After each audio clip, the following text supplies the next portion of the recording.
Antes de começar a mesa, eu queria fazer alguns agradecimentos especiais para alguns patrocinadores do evento.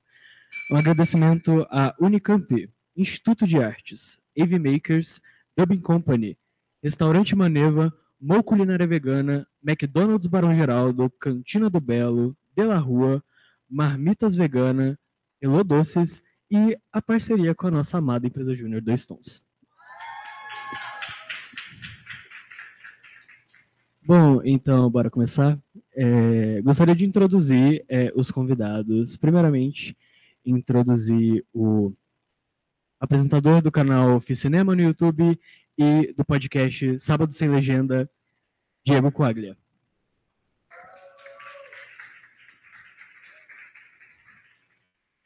Também gostaria de introduzir o membro-diretor da Associação Brasileira de Críticos de Cinema, Gabriel Carneiro.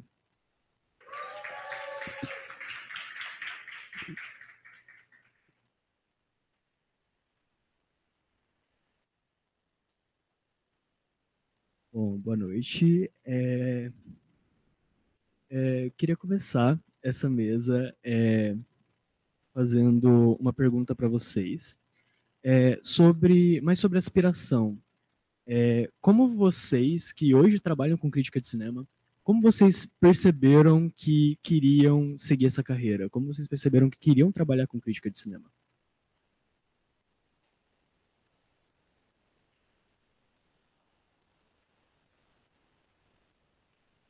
Bom, boa noite. Primeiramente, queria agradecer o convite para estar aqui. Muito bacana essa experiência de poder conversar fora da hora de aula, né? Eu também estou aqui no doutorado do programa do Multimeios, então alguns de vocês eu já conheço. Eu sou formado em jornalismo, né? Mas eu sempre gostei muito de cinema, sempre fui cinéfilo e sempre quis trabalhar com cinema de alguma forma, e muito cedo eu comecei a escrever de maneira muito leviana até, sobre cinema, nos prenúncios ali da internet, 2003, 2002, ali, comecei a me embrenhar por isso, comecei a escrever num blog em 2004, eu tinha 16 anos na época, chamado Os Intocáveis, que durou um breve período, e eu acabei direcionando sempre minha carreira no jornalismo muito para isso, para escrever sobre cinema, para escrever críticas de cinema, mas não só, né, artigos, reportagens, e eventualmente acabei indo para esse caminho da escrita de cinema e da pesquisa, eventualmente, né, para as várias possibilidades que o cinema acaba abarcando no pensar, né. E é isso, né? Aí é um pouco de você encontrar as brechas que a vida vai te possibilitando para você exercer essa atividade de maneira remunerada, às vezes, de maneira não remunerada, muitas outras. Oi, gente, boa noite. Prazer estar aqui. Agradecer a todos que estão presentes, agradecer o Lucas, que me convidou aqui para a Unicamp, que eu não conhecia, estou conhecendo hoje. Bem, como dizer, assim, né? Eu sou formado em cinema, audiovisual, né? Desde muitos moleque, eu sempre fui fascinado com filme, né? Geralmente o presente que eu ganhava de aniversário, tal, era uma fita, algum DVD depois, tal, assim. Então sempre foi uma coisa que sempre eu era uma criança muito hiperativa, né? Mas sempre que passava um filme assim na televisão eu parava para ver, tal, assim. E fui crescendo e, né, virando cinéfilo, né? Essa palavra, tal. E aí, explorando todos os tipos de cinema e tudo isso, né? Sempre fui muito quando eu gostasse de alguma coisa, pesquisar a fundo, tal. Então sempre foi uma coisa que me fascinou. Aí chegou aquela hora, né? Pensar em fazer faculdade, o que eu vou fazer? O que eu mais gosto? Gosto de cinema, né?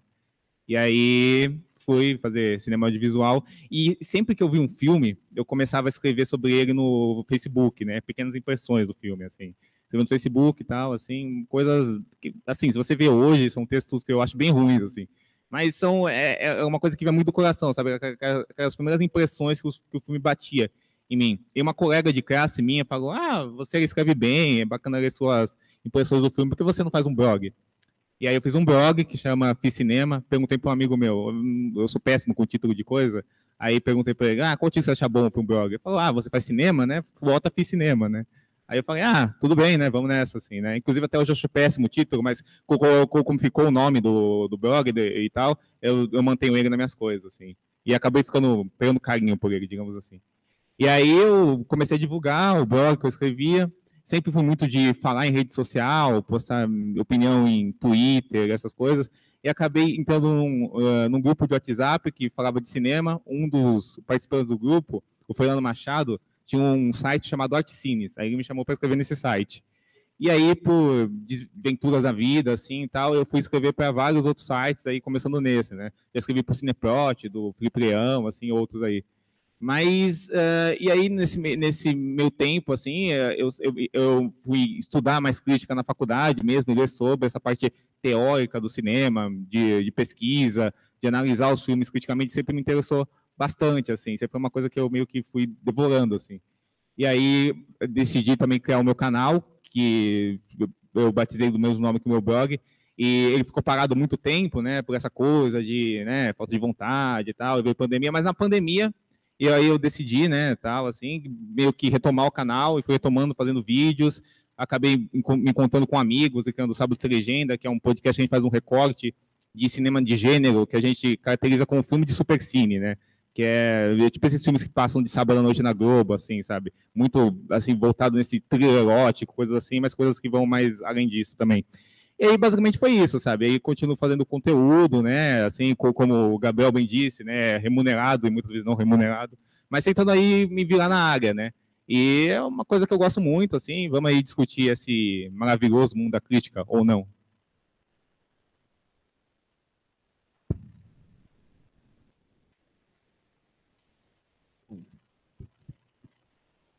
Bom, dessa pergunta eu queria partir para outra, e também essa pergunta é meio que uma provocação, que é porque, tipo, eu vejo muitas pessoas, assim, sempre quando se tem uma discussão de cinema, eu vejo muitas pessoas categorizando cinema nessa caixinha do universalmente bom e ruim. Eu queria perguntar para vocês, enquanto críticos, enquanto pessoas que constantemente estão analisando filmes, constantemente estão escrevendo sobre filmes, se vocês acham que existe essa visão universal de bom ou ruim, e o que vocês acham dessa discussão, de tipo, dessa visão universal de isso é bom e isso é ruim.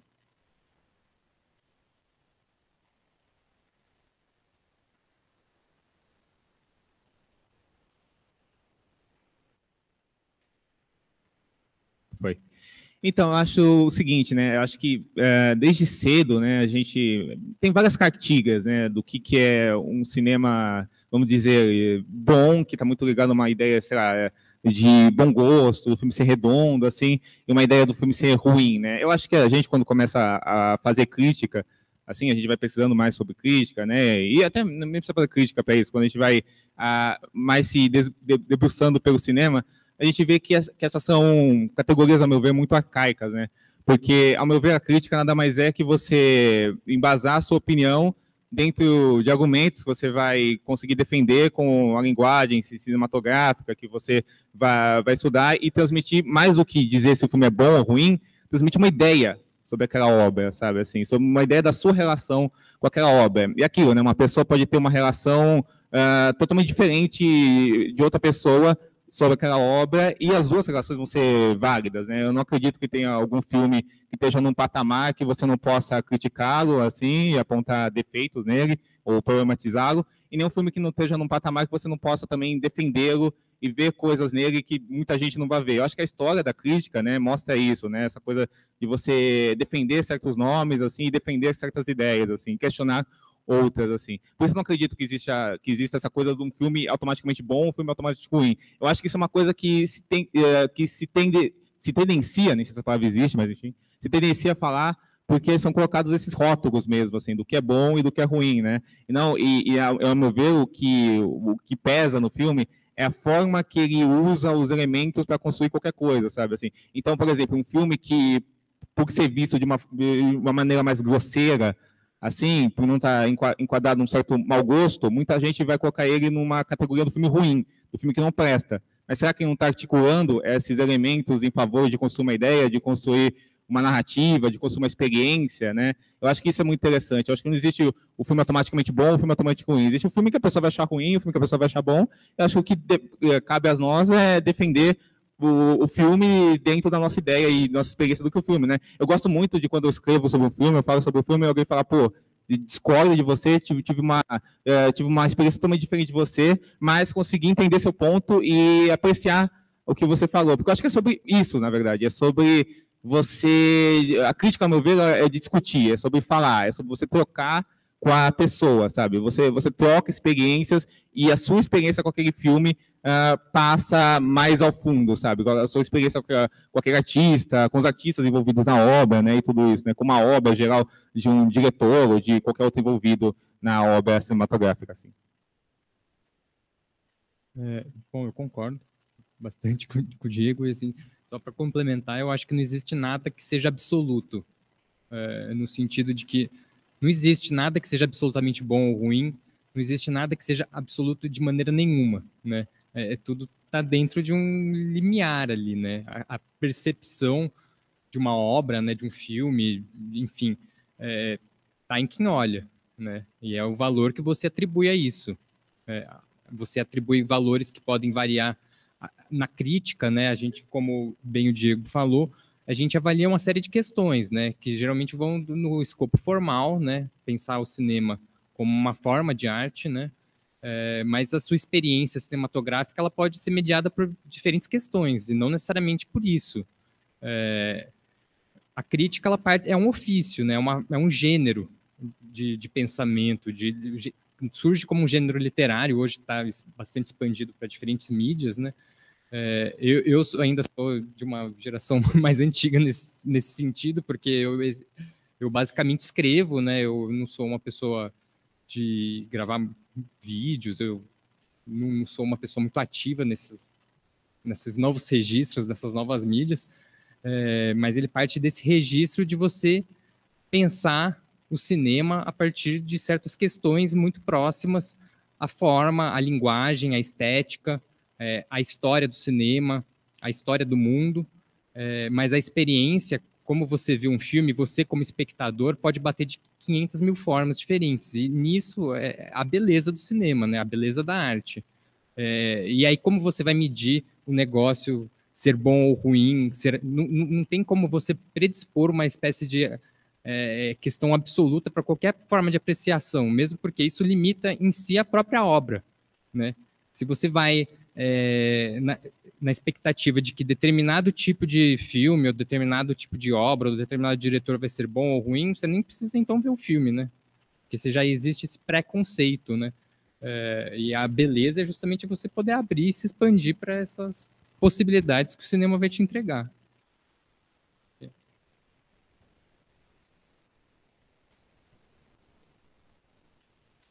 Eu só queria comentar um pouco uma experiência pessoal, assim, de tipo, quando eu tava.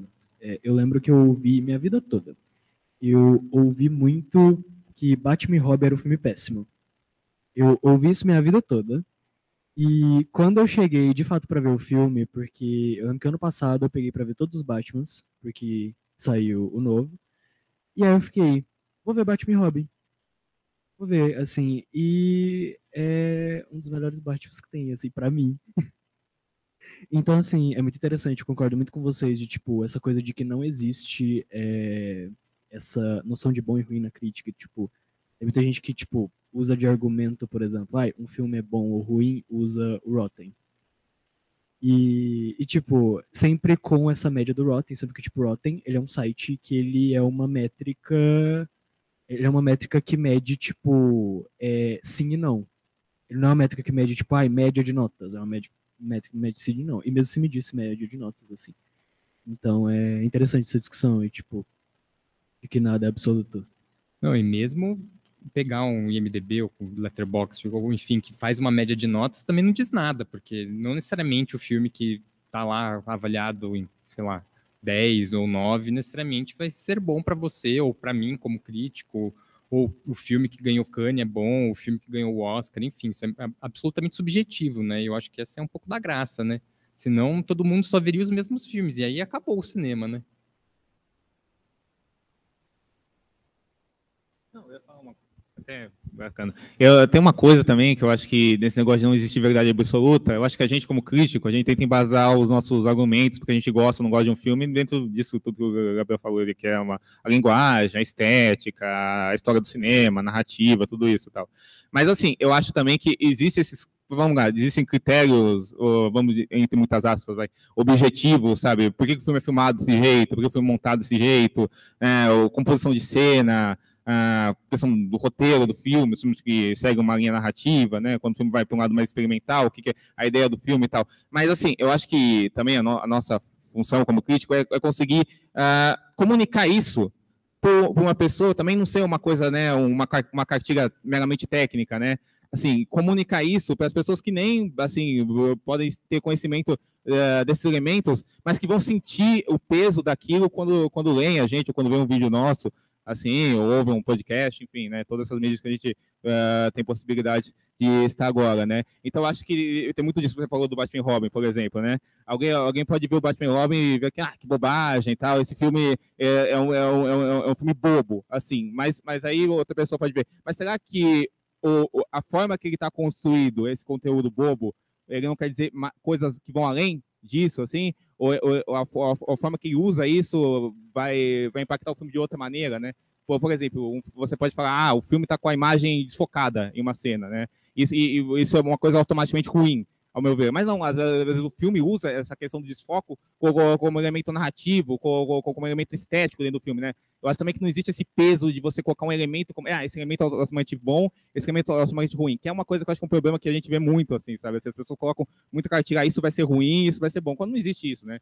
Gênero, estilo, elemento de cinema, assim, tudo você pode usar de diferentes maneiras e pode impactar você de diferentes jeitos, né? Você pode ver aquilo que uma pessoa vê de um jeito ruim, você pode, acho que crítica é muito sobre isso, você olha para um ângulo e esse ângulo que você olha, isso vai te impactar de um jeito totalmente diferente, você pode entender as razões de por que nesse ângulo te impacta. E acho que isso é bacana, quem pratica crítica, quem queira praticar, ou quem goste de acompanhar tal, é isso, não é só você ver uma autovalidação da sua opinião, que é uma grande besteira, né? É você, na verdade, entender outros ângulos de visão, assim, que você pode concordar ou discordar.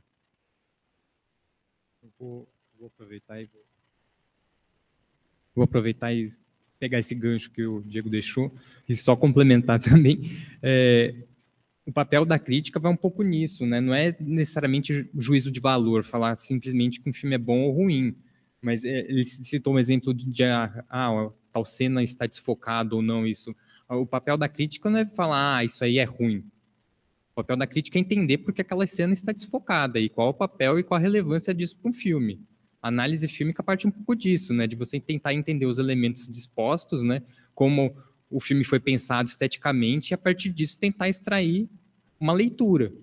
Geralmente, eu acho que as melhores críticas, elas tentam juntar o conteúdo de um filme e a forma, né? Tentar entender como a forma e o conteúdo estão entranhados, porque um filme também não é só uma história, né? Não é só a narrativa em si ou a trama, né? É tudo que compõe a própria estética, a própria existência desse filme, enquanto um pensamento visual, né? Auditivo, né? Cinema é tudo, né? É imagem, é som, enfim, os vários elementos harmônicos, né? Eu não estou entendendo isso mesmo.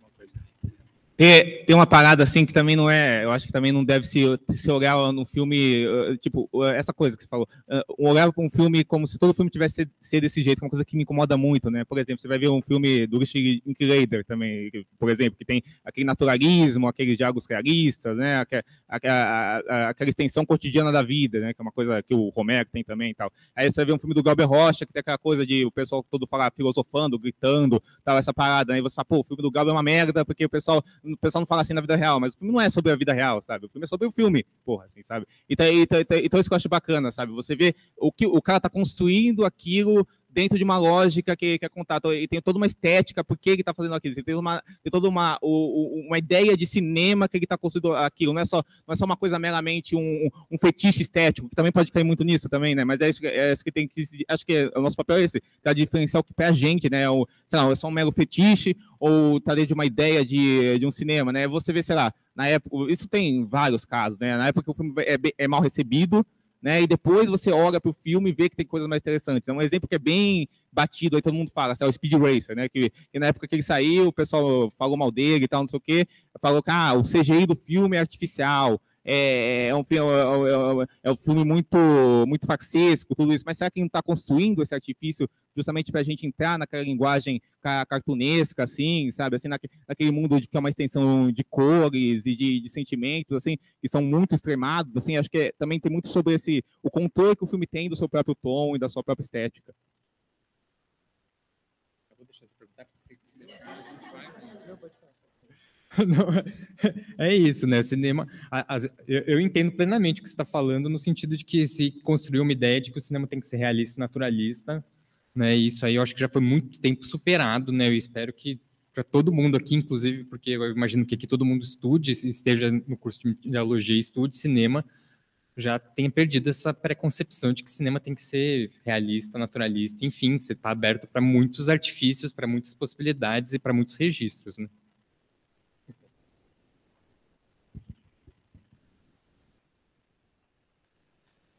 Eu só queria comentar também que, tipo, uma dessas formas de expressividade também, de, tipo, que agora está sendo melhor entendida do mainstream, mas antes não era muito, antes era muito criticada, é o camp. Que está sendo... Esse camp.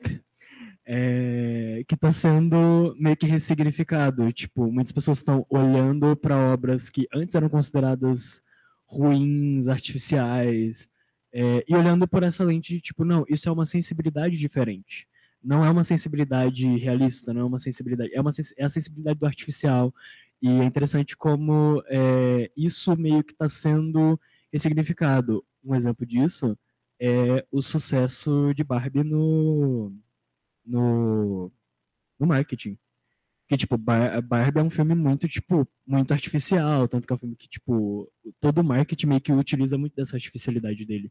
Então, é interessante vocês comentarem sobre, tipo, essa coisa da artificialidade, dessa contraposição entre o realismo e o mais artificial, porque eu tô percebendo isso sendo mais entendido pelo mainstream por meio do camp.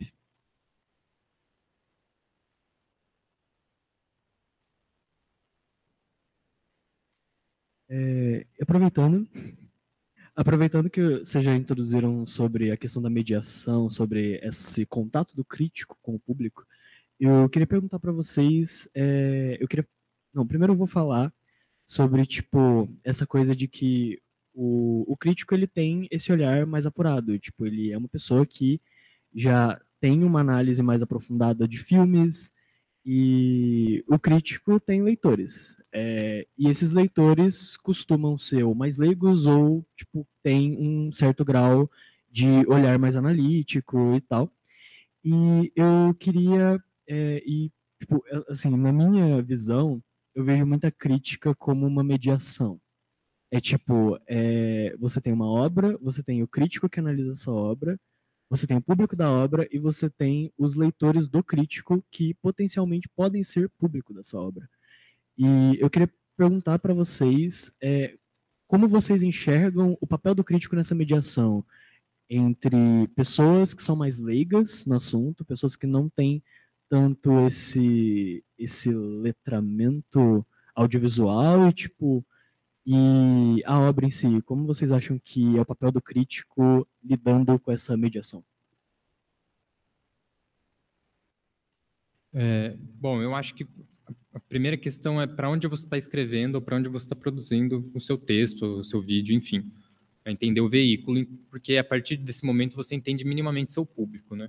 Quando você escreve para uma revista especializada, que é lida por um grupo de cinéfilos, você tem uma liberdade de usar certos jargões que talvez você não teria para um público amplo. Por exemplo, se você escreve para um jornal, tipo Estadão, Folha, ou se você faz eu não sei como que é muito o público para essas novas mídias, ou para vídeo, para podcast propriamente.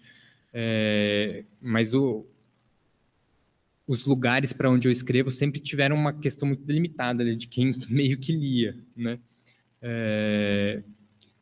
Eu tento sempre ser o mais claro possível dentro de uma linguagem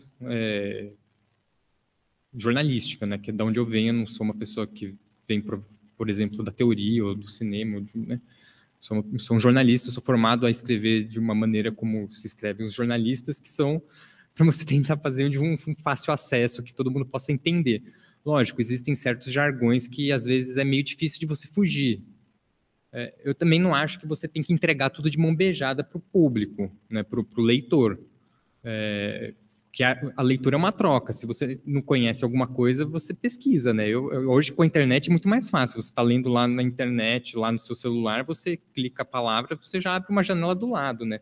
Hoje é muito mais fácil do que quando eu comecei propriamente a escrever e a ler, porque era muito mediado por livros e tal, e muitas vezes você tinha que fazer essas buscas por outras formas, né? Por outros conceitos, enfim. E aí, nesse ponto, você vai fazer essa média, né, de certa forma, né, você entender para onde você está falando, para quem você está falando. Eu parto do pressuposto que hoje em dia boa parte do público que te lê, que se predispõe a ler um texto de mais fôlego em sites especializados ou em revistas, enfim, ou em livros, eles têm um interesse específico por certas obras, por certos diretores, conheçam minimamente aquilo lá. Eu não acho que vai ser uma pessoa que nunca ouviu falar, por exemplo, num filme como Drive My Car, do Hamaguchi, que vai cair num site, por exemplo, semana passada saiu a nova edição da revista Abismo, que é uma revista especializada, tem um texto meu lá, que eu escrevo sobre o Ryosuke Hamaguchi e o Drive My Car. Eu não imagino que uma pessoa que nunca ouviu falar no Hamaguchi vai chegar nesse site e vai ler este texto, né? Então, é um texto que e é um texto longo, de, sei lá, 15 mil toques, enfim. Então, tem essa questão. Isso te dá uma liberdade para você escrever para um público ali que está realmente interessado naquele cinema, não é um guia de consumo, por assim dizer. Eu imagino que seja diferente se você chega, por exemplo, no Letterboxd, você vai ler aqueles pequenos comentários, e aí você tem uma outra relação, às vezes são muito mais diretas, né? Eu acho que é um pouco de entender isso, esse caminho, né? No jornalismo a gente tinha isso muito forte, né? Entender qual o seu veículo. Você está escrevendo para Abismo ou você está escrevendo, sei lá, para a revista Cláudia, sabe? Tinha um pouco disso. Eu concordo muito, acho que esse negócio de entender o formato é muito importante. Quando eu comecei a fazer vídeo no YouTube, né, nos primeiros vídeos, eu pegava muito textos que eu tinha escrito, assim, e levava a regra nos vídeos, assim, sabe? No resultado final, eu achava que ficava muito deslocado, sabe? Eu achava que não combinava. Então, eu comecei a fazer vídeos em que eu tentava pegar o ponto geral que eu tirava dos textos que eu escrevia, assim, apresentar isso de uma forma, assim, como um apresentador mesmo, tal, assim, apresentando o ponto geral do filme, construindo um argumento sobre ele, mas de um jeito mais informal, assim, que é o que a gente faz no podcast também. A gente faz uma conversa mais informal, onde a gente apresenta dados históricos do filme, e aí dados analíticos dele, assim. E eu acho também que você fazer algo mais informal não quer dizer que você tem que fazer algo raso, né? Acho que tem uma confusão sobre isso de forma nenhuma, né? Dá pra você fazer algo muito acessível, muito informal, mas que tenha muita potência, né? Por exemplo, eu vou dar um exemplo aí meio histórico, né? O Inácio Araújo, né? Que tem na Folha de São Paulo, né? Assim, que ele conseguia escrever em poucos parágrafos, né? E conseguia fazer uma síntese todo do filme, né? Um espaço que era pequeno, tal, mas às vezes ele ia naquele take do filme que era, exato, sabe? Por exemplo, dá para você fazer uma frase com um textinho de, sei lá, 4 linhas no Letterboxd, você sintetizar um filme. Assim, ou você fazer um textão e também sintetizar o filme, tudo vai do que você tira, até onde vem a sua experiência com o filme, mesmo, de como você consegue transmitir isso para o outro, sabe? Criar essa conexão com o outro. Porque eu acho que a nossa relação com o leitor, com o ouvinte, ou com o pessoal que está assistindo a gente é muito isso. Você tentar criar uma conexão muito forte do que o filme passou para você, para outra pessoa, assim, e fazer que aquela visão interesse para outra pessoa também. Eu também acho que a maioria do público que me consome é um público mais, sei lá, vamos dizer assim, cinéfilo e tal, assim, mas tem muita gente também que tá começando a ver cinema agora, ou só gosta, ou só quer saber uma opinião sobre o filme e tal, assim, que cai, né? Acho que o YouTube, por exemplo, é muito amplo nesse sentido, vai ter de tudo, assim, por mais que o seu público segue mais de um lado ou mais do outro, assim. E nas outras redes também, acho que tem muito disso. Mas acho que a intenção é essa mesmo que o Gabriel falou, você saber que cada lugar é um lugar, sabe? Assim, você também não subestimar o público, você não possa escrever um texto que tem mais detalhes, assim, sobre a linguagem cinematográfica do filme, mas também acho importante você não também fazer só uma coisa meio...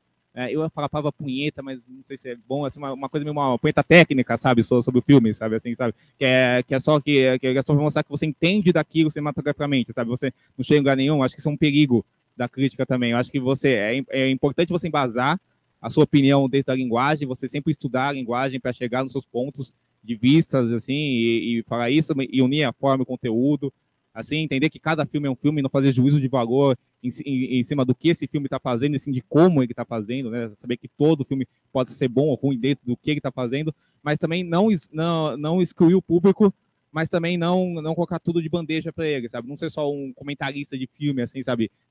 Você só comentar a sinopse, dar uns adjetivos do filme, é isso, e é bom porque é bom, é ruim porque é ruim, é isso, fazer uma separadinho, assim, para falar dos elementos, a direção de arte isso, a direção de arte aquilo, e não construir uma ideia sobre a linguagem do filme, sobre o que o filme está tocando você, sabe? E aí eu acho que dá para você fazer isso de todos os meios, de todos os jeitos, assim, do jeito mais, vamos dizer assim, muitas aspas, hein, sofisticado e do jeito mais acessível, assim. Não que o acessível não possa ser sofisticado, mas enfim. Entendeu?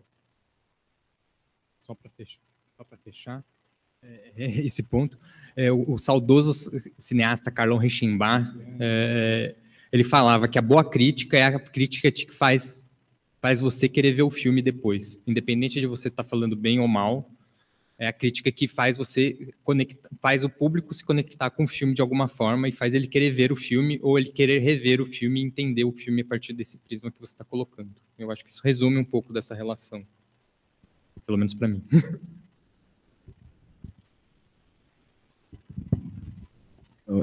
Eu queria perguntar, assim, uma pergunta mais direcionada para cada um, mas, tipo, porque eu pensei, quando eu chamei vocês, eu pensei, tipo, nessas perguntas. E eu queria perguntar primeiro para o Gabriel, porque você, Gabriel, você já tem uma experiência com a parte acadêmica do cinema.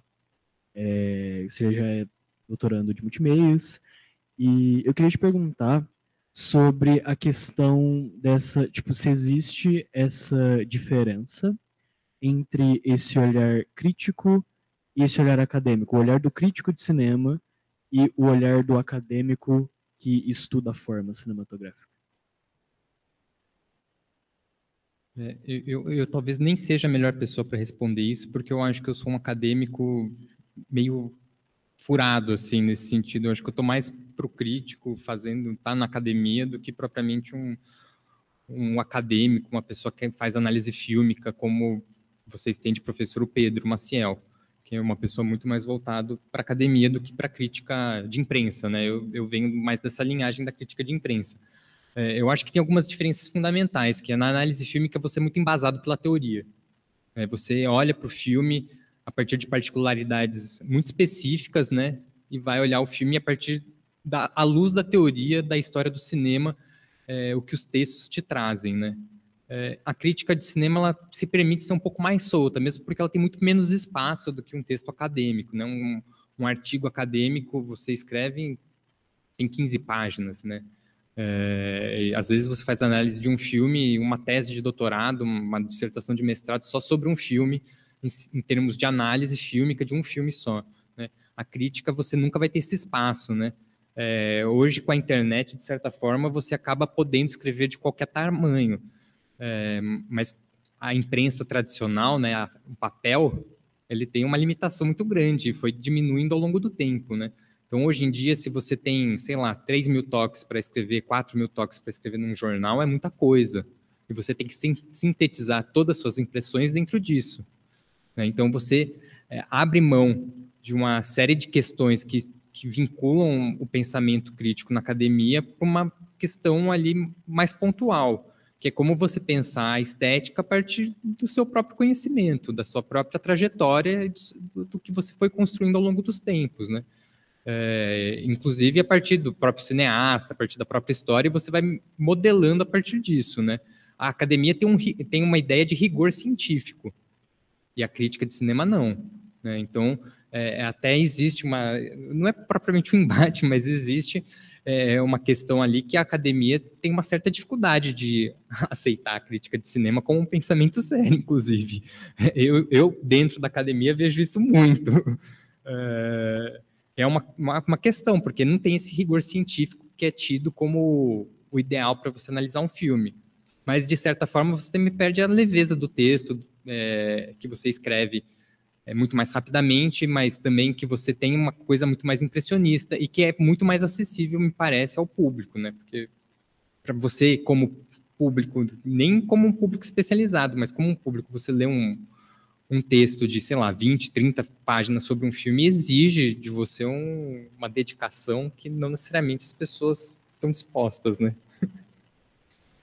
O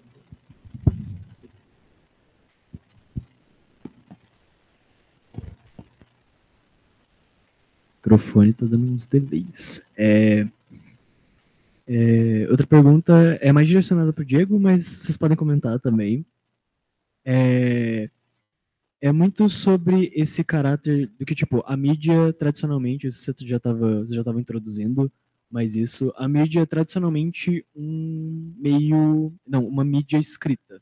Ela é um texto escrito que era veiculado em jornal, revista, e, tipo, agora, assim, com o surgimento dos novos meios, com o surgimento de YouTube, podcast, a gente está tendo essa ampliação da crítica enquanto uma mídia, porque ela está em vários meios. E a gente, enquanto estudante de mediologia, a gente ouve muito, principalmente na disciplina de teorias da comunicação. A gente começa a ouvir essa frase, a gente ouve essa frase até o final do curso, que é uma frase do Marshall McLuhan, que é o meia mensagem.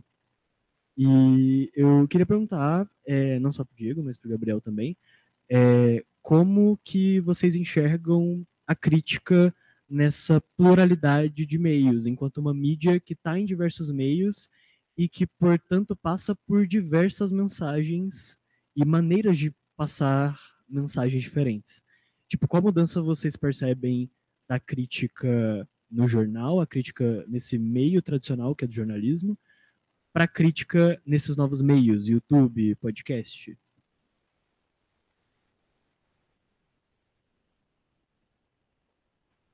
Então, eu até tenho uma visão bem otimista disso, até eu acho que tudo acaba agregando, assim, sabe, assim, eu acho que tudo que você poder usar, você pode usar para o mal também, mas acho que você também pode usar muita coisa para o bem, né, para fazer o seu trabalho, tal, assim, fazer o trabalho que você acredita e tudo isso. Eu acho que a gente, desde, não é, sempre existiu essa crítica aqui do vídeo ensaio, né, de fazer vídeo ensaio, acho que o Tag Gallagher fazia muito lá fora, né, o Roger Ebert tinha aquele programa que ele falava uma opinião resumida do filme, assim, sabe, e pincelava por isso, mas aí com a internet mesmo, né, a gente tem várias possibilidades, né, de falar de cinema em podcast, em YouTube, tal, e continuar com os textos em vários lugares, né, dá para você produzir crítica, sei lá, no Letterboxd, assim, sabe, de todos os tamanhos, dá para você produzir crítica num jornal, assim, apesar que a gente vê que o espaço da crítica no jornal, nesses jornais grandes, assim, está cada vez mais escasso, mas ainda é possível,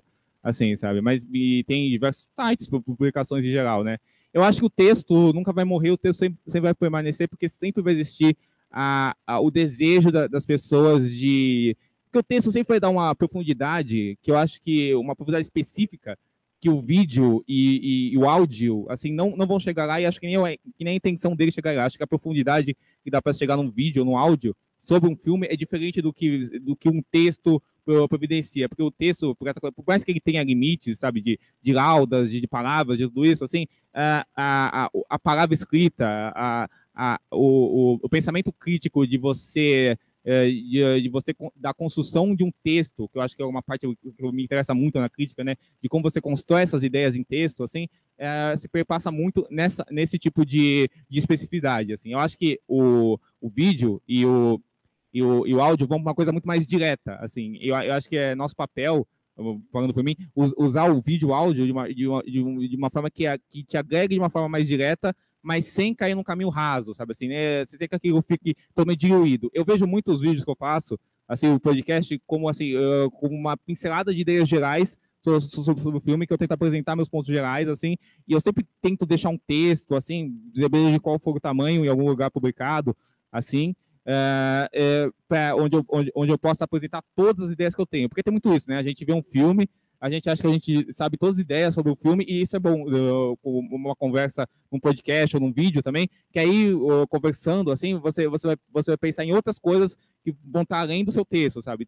Então vão ser produções críticas diferentes que se conectam, assim, sabe? Então, eu acho que todos esses espaços são bons de serem explorados, sem também, eu acho que é importante você ficar meio refém desse formato, do algoritmo, a gente usar um pouco o algoritmo a nosso favor, né? Porque senão você acaba, pode ser que você vire uma caricatura de você mesmo, um personagem de você mesmo, assim, sabe? Eu acho que o interessante é você usar essa forma ao seu favor, ao invés de ser e agregar o seu trabalho do que simplesmente virar um refém do seu trabalho. E é aquilo, né? Como eu estou falando muito da palavra trabalho, você vai entrar em cada especificidade, sabe? Então, sei lá, eu, por exemplo, fui fazer um texto para o Poder 360, sabe? Que tinha um limite até onde você pode escrever, tinha um tema específico que me pediram, tudo isso, sabe? Assim, aí eu tive que usar aquela especificidade daquilo, sabe? O canal é meu, então eu posso usar o que eu quiser. Tem muito bate-papo no canal, tem vídeo só eu falando sobre o filme. Então, acho que vai valer muito do formato, e acho que a questão é usar os formatos a nosso favor. Eu acho que só para complementar mesmo, eu acho que tem uma questão que é importante nisso de você pensar a crítica pelos formatos. A crítica também é uma forma, né? Então, é você pensar em como você vai articular os seus argumentos, as informações que você vai trazer, os pontos que você vai trazer, numa especificidade técnica, que é ou o texto, ou o vídeo, ou só o áudio, enfim. Existem múltiplas possibilidades de você arregimentar isso. Eu concordo que quando você diz que o texto permite um aprofundamento que talvez as outras mídias não permitam. Eu acho que vai um pouco da própria relação que as pessoas têm com essas mídias, né? De você fazer, né? Eu acho que é muito mais fácil. A gente é muito mais educado para se expressar pela palavra, pela escrita, do que propriamente pela oralidade, né? Então, eu acho que isso também acaba modulando um pouco como nos vinculamos a essas mídias diferentes, né, do texto escrito. Isso aí é muito importante para falar, assim, que eu acho que é muito importante você usar elementos de outras mídias a seu favor quando você está nessas outras mídias. Então, por exemplo, um vídeo te beneficia usar questões de edição ou de filmagem mesmo para te conectar com o ponto que você está fazendo sobre aquele filme, né? Assim, vídeo ensaio, né? Que isso rola muito, assim. Mas também é importante também não deixar que aquilo vira uma distração também, eu acho importante, né? Que você pense mais no truque de edição ou algum truque de linguagem engraçadinho do vídeo, do que pensar, eu acho que no ponto que importa, né? Que é o ponto geral sobre aquela obra. Assim, sobre o que você quer dizer sobre aquela obra, né? E também uma coisa que vale tanto para texto quanto para vídeo, quanto para áudio, né? Não a sua não virar só uma afirmação do saber, né? Essa é uma afirmação de uma ideia para você chegar em alguém, né? Não só mostrar uma coisa que você está demonstrando saber. Demonstrar que você teve uma experiência com o filme, como você está projetando aquela experiência, as razões da sua experiência, e expondo isso para o mundo e querendo que alguém se agarre nessa experiência junto com você, sabe? Então, acho que é isso, usar esses elementos a seu favor, mas também não como distrações.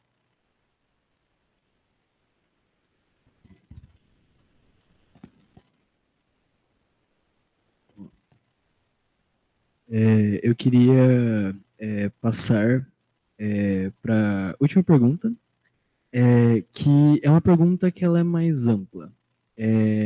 Eu queria falar um pouco sobre, tipo, a conjuntura do cinema atual.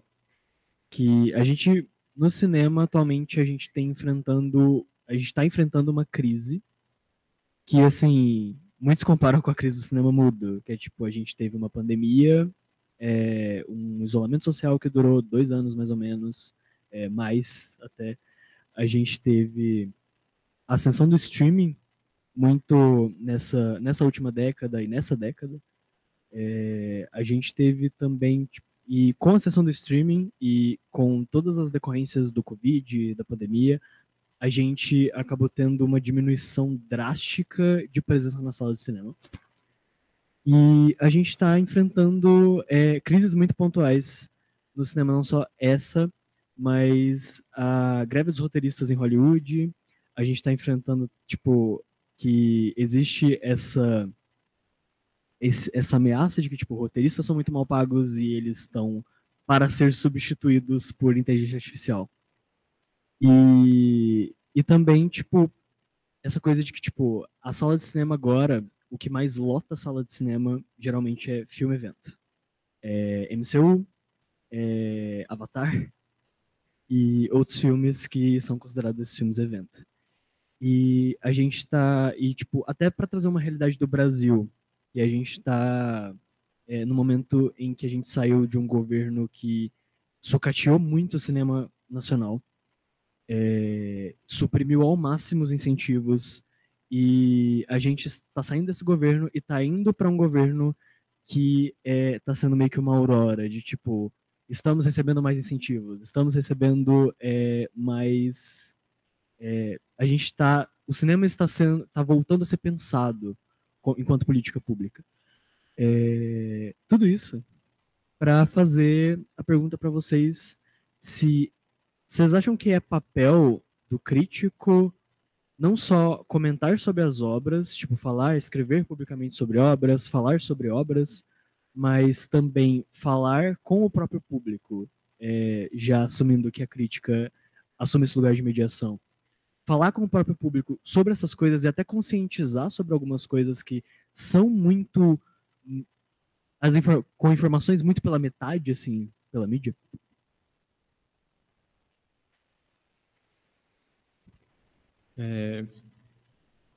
Bom, vou começar por sua última provocação. Cara, eu acho que não, em certo sentido. Eu não acho que seja papel do crítico ter essa questão de mediação necessariamente sobre questões de políticas públicas ou o lugar do cinema brasileiro, enfim. Eu acho que o dever do crítico é para com a obra em si. Isso não exclui a possibilidade de que o crítico possa eventualmente se posicionar sobre essas questões, mas não acho que seja da alçada dele. Eu acho que esse tipo de problematização faz parte da própria classe. Eu acho que faz parte da classe se mobilizar para conscientizar as pessoas que consomem cinema sobre essas questões. Eu acho que é por aí que começa, mesmo porque a crítica em si perdeu muito espaço nos últimos tempos. Ela já não tem mais o papel de influência que tinha, sei lá, 40 anos atrás, né? Eu acho que a classe cinematográfica hoje que consegue articular melhor, inclusive nesses pontos. Mesmo porque a crítica não necessariamente é a pessoa que ocupa as páginas dos jornais, né? Que tem uma questão que aí que é mais antiga, que é uma questão profissional básica, que no Brasil não existe o crítico de cinema, né? Não existe a figura do crítico de cinema, porque geralmente na grande imprensa, o crítico de cinema é a posição que lhe é outorgada para a pessoa que é contratada como jornalista e como repórter e que cobra cinema e que ali também pode escrever sobre críticas de cinema. Então ele é primeiro contratado como jornalista e aí a crítica é quase uma benesse. Você tem alguns críticos hoje que são exclusivamente críticos, mas eles não são geralmente pessoas que têm uma liberdade editorial. Elas escrevem por pautas, né? A internet abre para um mundo de possibilidades, mas também é isso, né? Quanto do público leigo, do público comum, está em contato com essa realidade, com esses sites, com YouTube, enfim, com essas possibilidades e tem interesse em acessar esse conteúdo, porque é muito uma demanda pontual, né? Você não necessariamente vai chegar uma coisa é você estar lá pesquisando no YouTube e quer saber sobre, sei lá, Game of Thrones, ou sobre o Avatar novo, e aí você digita lá Avatar e você chega, por exemplo, no vídeo do Diego falando sobre o filme, e aí você fala, legal, você tem, né? Outra coisa é você seguir o canal do Diego e acompanhar a produção dele e saber sobre o que ele está falando. Eu imagino que, nessa perspectiva, um vídeo de Avatar vai ter 20 mil vezes mais público do que um vídeo dele justificando ou defendendo as políticas públicas, enfim, né? Então, acho que tem essa questão muito pontual. Eu acho alarmante a questão da perda de público para salas, pela própria transformação do negócio. Para mim, não tem nada mais deprimente do que você ver um filme do Spielberg e o Spielberg está agradecendo o público porque tem um público na sala para ver o novo filme dele. O Spielberg, que é o rei Midas de Hollywood, o cara que, né, construiu o Hollywood de hoje, está aí implorando, tá? É um cinema que morreu ali, né? O Scorsese mesmo fala muito, né, dessa questão da montanha-russa que virou, né, o filme o cinema, esse cinema evento é o cinema parque de diversões, né, que é o que te leva o espetáculo, né. Eu não acho que isso significa que acabou o cinema, porque o cinema não é só a sala, né, hoje você pode entender o cinema como os filmes que são produzidos e você tem novas formas de acesso, mas o cinema é mais, né, do que os filmes, né, a experiência coletiva de você ver um filme, né? Isso está se perdendo muito, né? Eu não sei o quanto isso é reversível, porque, bom, tem uma questão muito séria, né? É muito caro você ver um filme, né? Quanto que custa para ver aqui em Campinas um filme? Eu não tenho ideia, mas em São Paulo não é barato. Hoje tem cinema que você vai pagar uma inteira R$60. Quem que tem R$60 para ir ver um filme, né? É meio surreal, né? Então você vira, uma atividade de elite, e a elite, como bem sabemos, ela não é uma elite que se interessa muito por cultura, de maneira geral, né? Então é uma diversão rápida no cinema que você vai ver, e é o combo que você vai lá, compra pipoca, você vai fazer o programa de família, né? Geralmente você vai ver um filme no mês, se muito, né? Então você tem uma série de questões que o cinema, como negócio, ainda não soube entender. E os filmes se perderam nisso, porque hoje só tem esses filmes muito grandes e os filmes médios estão se perdendo. O cinema brasileiro, eu acho que é a maior prova disso. O cinema brasileiro, ou você tem o filmão, que hoje já foi engolido, que são as Globo Chanchadas, ou Tropa de Elite, enfim, que hoje já virou cinema de streaming, né? Os filmes do Roberto Santucci estreiam hoje todos no Netflix. Eu não sei se vocês estão familiarizados com o Roberto Santucci, mas ele é o cara das Globo Chanchadas, das comédias globais que fizeram maior sucesso nos últimos 15 anos, tipo De Pernas pro Ar, Até que a Sorte Nos Separe, né? Enfim. E hoje os filmes deles estreiam direto no Netflix. Então você tem uma mudança muito grande nisso. E aí o cinema brasileiro, eu acho que assim, é triste para vocês que estão fazendo graduação nisso, porque cadê o público desses filmes? E aí uma outra provocação vocês veem os filmes brasileiros feitos? Porque eu acho que também parte da perda desse público está em nós, né? Que nós que perdemos o interesse de ver esses filmes também. Tem uma questão de mercado, mas também tem uma questão outra, né? Quanto que se interessa em ver esses filmes, né? Eu não sei se eu respondi alguma coisa, mas eu vou deixar o Diego falar. Não, foi ótimo, foi ótimo. Eu acho que é bem alarmante, né? Porque eu acho que o cinema, né? A atividade de você sair de casa e ir ao cinema, eu acho que o cinema mais... Eu odeio esses rótulos, né? Mas vamos dizer assim, o cinema mais alternativo, vamos dizer assim. Ele tá virando uma coisa muito mais de nicho, né? Relegado a alguns cinemas de rua, nos centros da cidade e tal, assim. É muito caro mesmo, assim, como foi dito aqui, muito caro, assim, o cinema, né? Então, é uma coisa que fica uma atividade altamente elitista, né? Excludente por causa disso, né? Assim, absurdamente cara. E acho que também tem muito essa percepção que a gente vive hoje em dia, né? O Spielberg, que você citou, o Spielberg hoje em dia é considerado um cinema meio de prestígio, vamos dizer assim, né? Um cineasta que é um cineasta que começou, que foi um dos criadores do blockbuster moderno, é colocado nisso. O Scorsese, que nunca foi um diretor inacessível, é colocado como diretor como diretor mega difícil e erudito, sabe? Assim, os parâmetros das coisas mudaram muito, assim, né? De como essas coisas são vendidas, mas o que essas coisas são, na verdade, né? Porque essa coisa do que é acessível, do que não é acessível, é muito debatível, né? E a gente também vive um cinema blockbuster, né? Que o Lucas entrou nisso, né? Que está cada vez mais, né? Pasteurizado mesmo, né? Acho que o sonho desse pessoal todo é que quem faça filmes sejam robôs mesmo, né? Em todas as atividades, né? Que os filmes todos sejam iguais, né? Com caras iguais, com enredos iguais, né? Aquela coisa assim que não tem cara nenhuma, né? Totalmente neutra, assim, em todos os sentidos, né? Então é uma situação muito, muito complicada, né? E tem essa coisa também que a gente vê no cinema brasileiro, né? Que que sempre, desde o começo, enfrentou problemas e sempre sobrevive, né?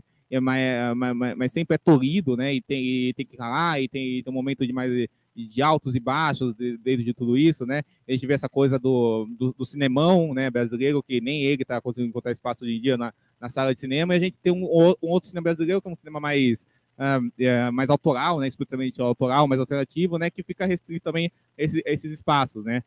Acho também, assim, eu concordo com o que você falou, mas eu também acho que eu acho que o crítico ele não é obrigado a falar sobre essas questões, não é dever dele, mas não vejo mal também se falar, assim, eu não vejo mal se falar se isso também não afetar um juízo sobre a obra, assim, sabe? Eu acho que isso for para além do filme, pensar o cinema no todo, assim, eu acho interessante isso como um exercício analítico, porque eu acho que a crítica não é só a obra que a gente vê, a gente também é o ambiente que essa obra convive, né? Então acho que pensar no ambiente que essa obra convive e todo esse processo de sucateamento e da sala de cinema hoje em dia, né? Eu acho que passa muito por isso, assim, ao meu ver, né? E outras questões, né? Temáticas e políticas que a gente vive. Eu acho complicado quando isso é uma coisa que me irrita um pouco, quando as questões vão para dentro do filme e acaba tendo até com uma condescendência com o cinema brasileiro, sabe assim? Então, tipo assim, porque o filme é brasileiro, você não pode criticar porque o filme é ruim, por exemplo, se você acha o filme ruim. Não é uma besteira, né? Não porque o filme teve dificuldades, você tem que ser obrigado a gostar do filme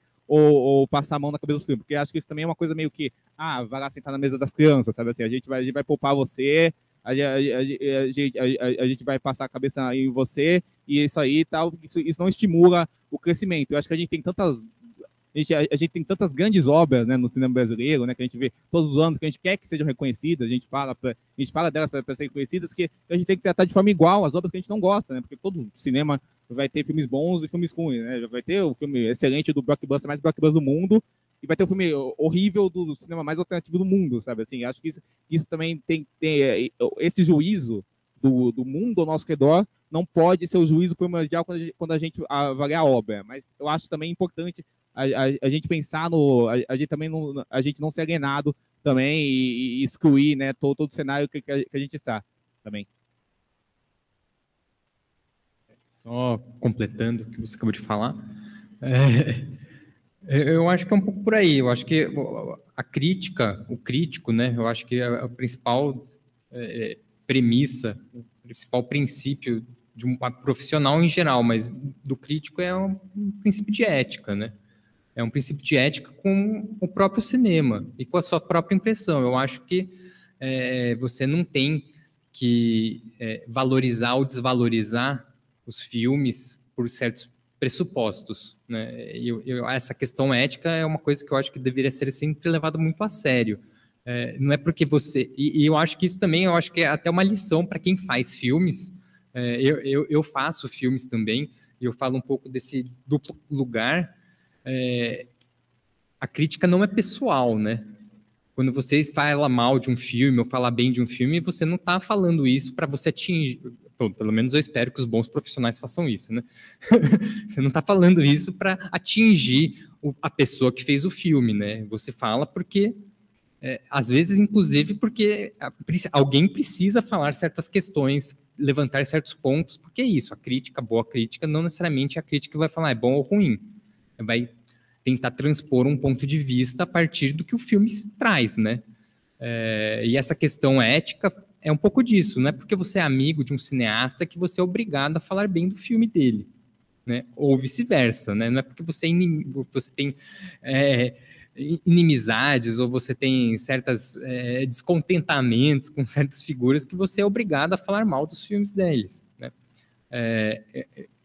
E especialmente isso pensando num ponto que muitas vezes você não pode... eu acho que quando você está num lugar que da precarização da crítica, no sentido de que a crítica cada vez mais tem deixado de ser uma atividade remunerada, né, eu acho que talvez isso mude, mas por muito tempo a crítica é um trabalho, e você tem que falar de certos filmes, né? Você não necessariamente escolhe sobre os filmes que você quer falar, e você tem que falar de filmes que você gosta e do que não gosta. Eu, particularmente, hoje, que faz bastante tempo até que eu não escrevo críticas sendo remunerados, eu tenho a liberdade de escolher sobre o que eu vou falar, aí eu particularmente, prefiro escrever sobre filmes que eu gosto. eu acho que ganha-se muito mais todo mundo. Do que ficar simplesmente achincalhando os outros pelo puro prazer, que também isso aí não está com nada, né? Mas eu acho que faz parte você questionar uma série de procedimentos, né? E de questionar uma série de coisas. Por exemplo, eu já estou num ponto também que é isso, né? Eu não estou mais na imprensa diária ou imprensa semanal e tal, então eu não preciso ver todos os filmes que são lançados. Então eu tenho lá meia dúzia de cineastas que eu já vi um bocado de coisas que eu acho muito ruim, então eu prefiro passar os filmes novos, a não ser que alguém me pague para escrever, ou eu tenho que ir lá fazer, aí tudo bem, né? Não, aí você vai lá, porque é um trabalho, né? Você está indo lá exercer um trabalho e faz parte disso, mas se eu puder não ficar vendo filmes do Ruben Östlund, eu prefiro não ver filmes do Ruben Östlund. Mas é isso, é uma postura ética, inclusive minha, de não ver o filme para ter que falar mal, né? Não. Uma coisa importante falar, você falou do negócio do vídeo, né, do YouTube, né, o pessoal vai ver o vídeo, sei lá, do Avatar ou de algum filme da Marvel aí, vai ver o vídeo, talvez não fique no canal, assim, para ver outros vídeos, tal, não vai ver um vídeo falando da precarização do cinema brasileiro, talvez, né? Mas acho importante falar desses, porque, assim, bem ou mal, assim, são filmes, né, talvez, por mais que a gente não goste de muitos deles, né, você consegue tirar alguma coisa sobre cinema, até numa crítica... Até não, você consegue tirar muita coisa sobre pontos assim, interessantes, até numa crítica negativa, assim, se você tiver, e esses filmes podem ser bons ou não, assim, mas eu também acho importante porque esse tipo de vídeo muitas vezes atrai para a pessoa ficar lá e ver uma coisa que ela talvez não veja. Acho que isso também é um papel importante, né?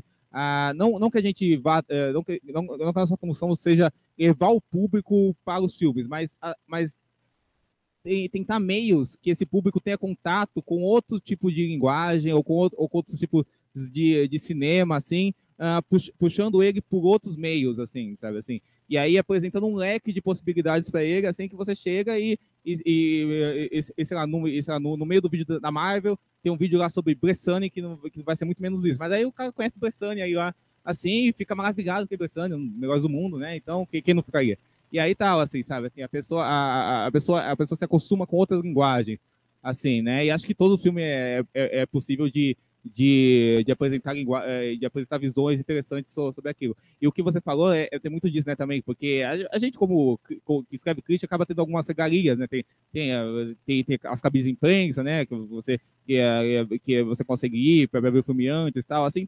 Então assim, é um trabalho, querendo ou não, a gente escreve coisas especiais. Então acho que a gente tem que fazer o nosso melhor dentro desse trabalho, né, também, né, usar isso que você falou, fazer ele de uma forma mais ética possível, assim, e dentro dos parâmetros daquilo.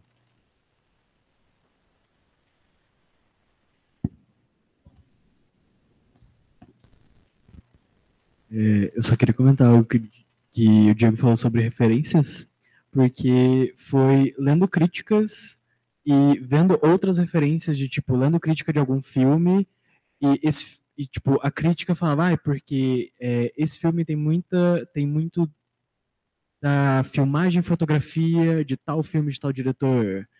E foi muito assim que eu fui ampliando meu repertório cinematográfico pela primeira vez.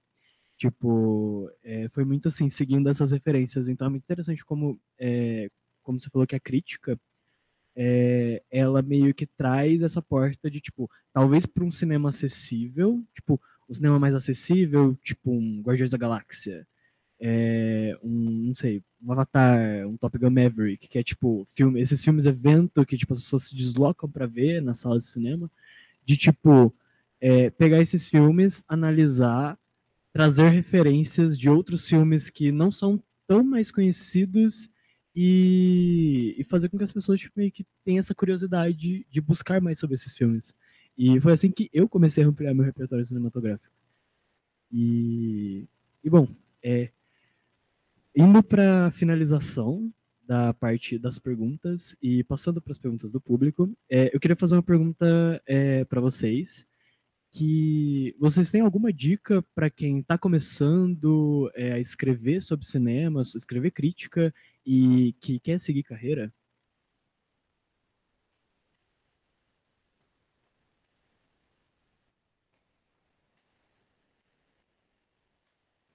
Então, acho que o mais importante é você não ter preconceito nenhum, assim, ter a cabeça aberta para qualquer tipo de filme, entender que qualquer tipo de filme pode ser maravilhoso e qualquer tipo de filme pode ser ruim.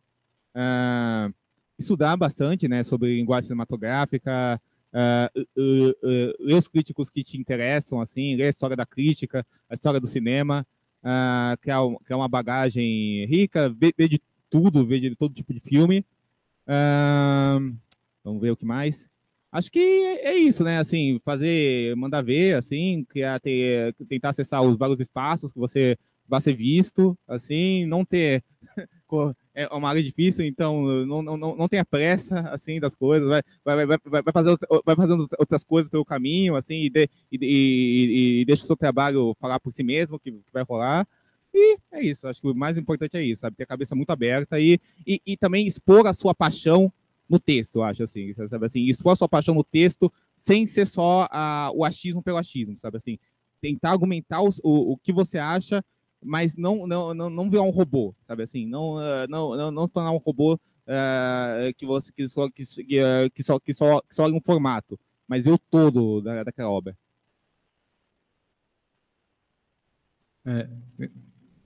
Eu acho que o primeiro conselho, por assim dizer, o primeiro incentivo é escreva, produza, né? A crítica, como qualquer texto ou como qualquer forma de expressão, é prática, né? Você não vai... Seu primeiro texto não vai ser a maior obra-prima da crítica de cinema, não vai. Nunca é, né? De ninguém, e provavelmente do Inácio Araújo, que é o maior crítico de cinema do Brasil atual. Você precisa exercitar isso.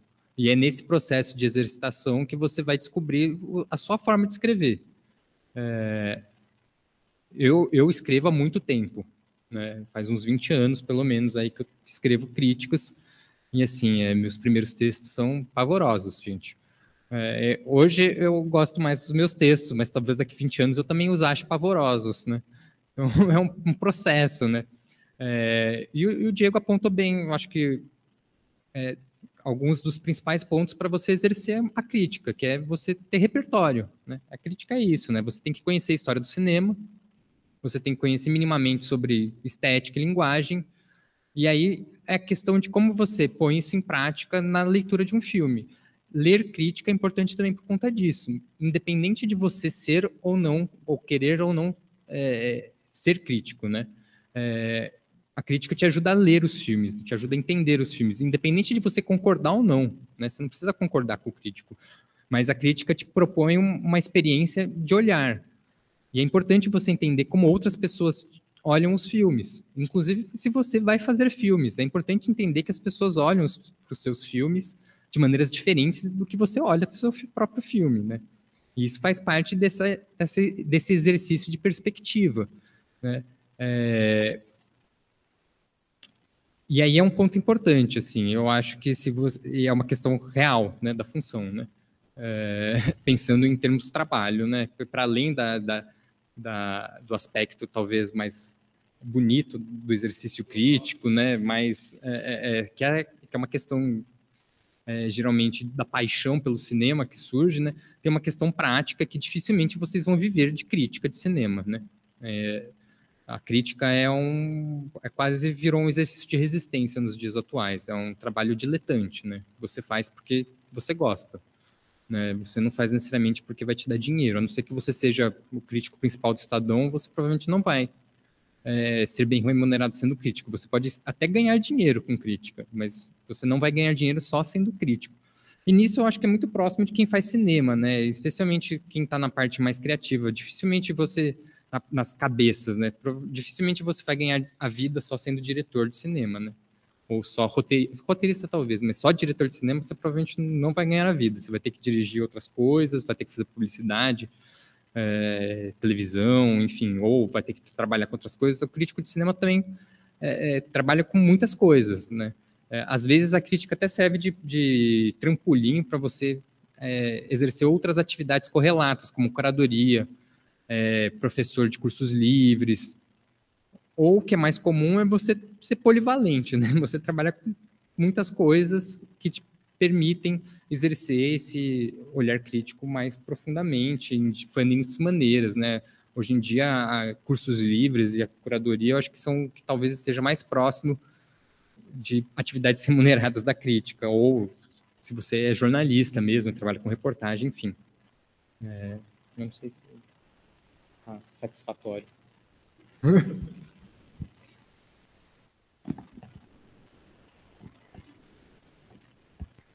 Bom, então, vamos passar para as perguntas da plateia.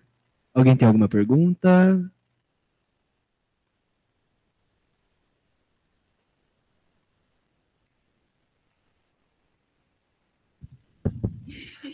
Boa noite, gente.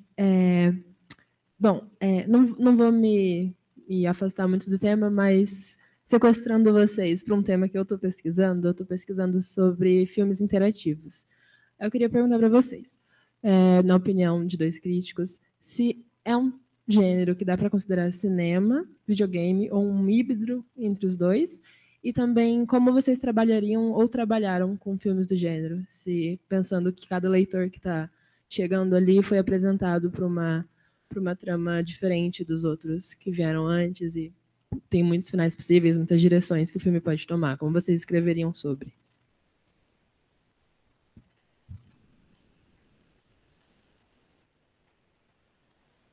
Não, muito boa a sua pergunta, porque é uma coisa muito nova, né? Assim, isso, né? Se pensar. Eu lembro de quando saiu. Não sei se você está pensando se você chegou nisso, mas quando saiu o filme lá do Black Mirror, né? Assim, que causou aquele furor, né? Que é o filme interativo, né? E aí ficou muito isso. Como a gente analisa isso, né? Isso aí é um filme ou é um videogame, tal, assim. É o seguinte, eu acho que toda forma de imagem, de construção imagética, que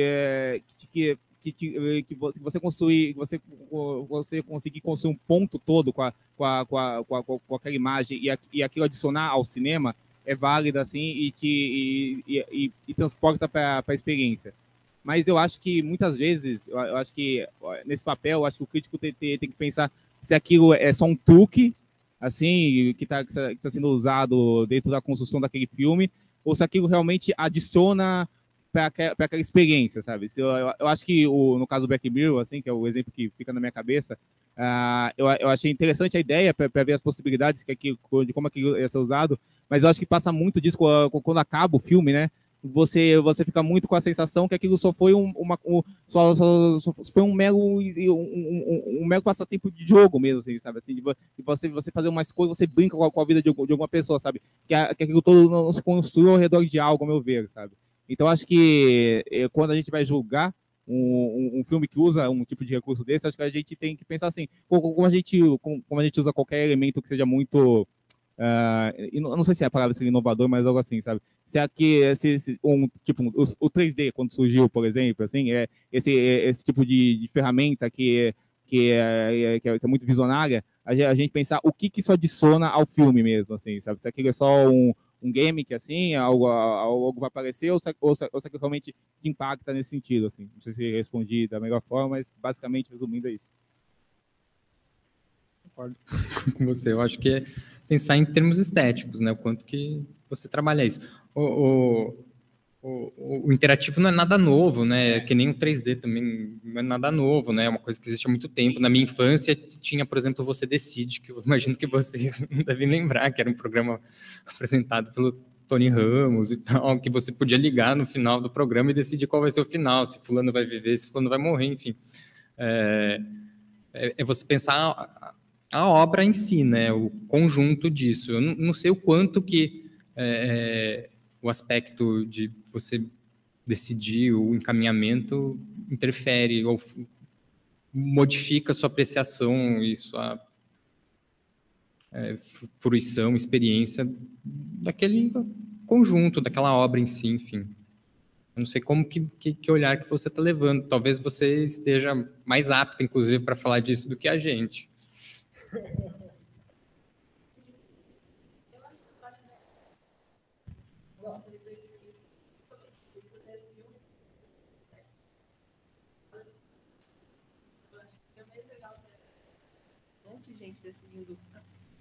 Eu acho que seria mais legal ter essa experiência com um monte de gente numa sala decidindo o que a gente está vendo agora como um grupo do que agora no streaming. Mas cada um na sua casa. Por isso que eu pensei, eu termino o Bandersnatch, agora eu quero ler uma crítica. Mas eu vou ler uma crítica da história que eu vi ou da história que tal pessoa viu na casa dela? É interessante isso que você falou, porque vai muito nessa coisa que a gente até tinha falado da sala de cinema, né, da experiência coletiva com o filme, né? Eu acho que isso aí, isso tem muitas formas de agregar, né, assim, porque é uma coisa muito única, né, de como aquele filme mexe com você naquele espaço. Então, talvez analisar como uma alternativa que você tira daquele filme te experiencie você e de como a outra alternativa experiencie você de outro jeito. Como tudo está isso no mesmo meio, né, assim, mas de como aquela experiência toda na plateia, porque cinema também é isso, né? Cinema também é você entrar numa sala escura ou você se ligar num filme e sentir aquilo e emergir naquilo, né? Assim, pensar tudo isso dentro de uma forma que vai te criar uma imersão diferente com aquela obra mesmo. E no Você Decide, todo mundo só viu um final.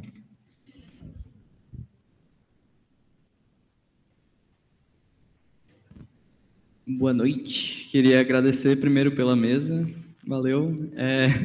E depois você estava comentando que para escrever é preciso ler crítica também. Eu queria saber de vocês quais sites acompanhar, quais críticos valem a pena. É uma pergunta meio malvada assim, mas quais críticos mais se destacam na opinião de vocês assim?